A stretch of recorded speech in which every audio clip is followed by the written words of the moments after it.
حضور نبی رحمت صلی اللہ علیہ وسلم نے ارشاد فرمایا 4 اشخاص ایسے ہیں جن کو جنت میں جانے سے کوئی چیز نہیں روک سکتی، اور فرمایا اگر لوگوں کے سست پڑ جانے کا اندیشہ نہ ہو تو اے عمر میں تجھ کو کہوں کہ یہ بات گلی اور بازاروں میں لوگوں کو بتا دو۔ اور پھر حضور نے ان 4 اشخاص کا تذکرہ کیا۔ ایک وہ شخص جو والدین کے ساتھ حسن سلوک کرتا ہے، دوسرا وہ شخص جس کی اولاد زیادہ ہے ذرائع آمدنی تھوڑے ہیں لیکن وہ اپنی اولاد کے پیٹ میں لقمہ حرام نہیں جانے دیتا۔ جب ذرائع آمدنی زیادہ ہوں اور پھر حرام سے بچنا یہ بھی بہت بڑی سعادت ہے، لیکن جب ذرائع آمدنی بھی تھوڑے ہوں اور اولاد بھی زیادہ ہو تو پھر حرام سے بچنا یہ بڑا مشکل اور آزمائش کا مرحلہ ہوتا ہے۔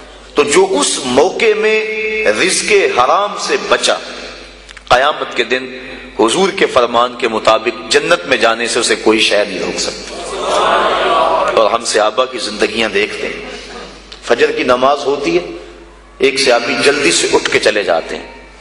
ایک دن آقا کریم نے پوچھا کہ ابو درداء کیا بات ہے؟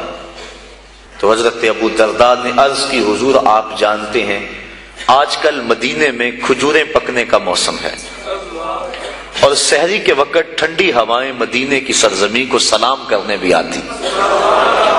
میرے ہمسائے کے صحن میں ایک اونچا لمبا درخت ہے کھجور کا جس کا جھکاؤ میرے گھر کی سمت ہے، اور جب ہوا چلتی ہے تو اس سے کھجوریں ٹوٹ کے میرے ویڑے میں گر پڑتی ہیں۔ میں جلدی جلدی اس لیے چلا جاتا ہوں کہ بچوں کے اٹھنے سے قبل وہ کھجوریں اٹھا کے ان کے گھر میں پھینک دوں، کہیں ایسا نہ ہو کہ میرا بچہ کوئی کھجور اٹھا کے اپنے منہ میں ڈال لے۔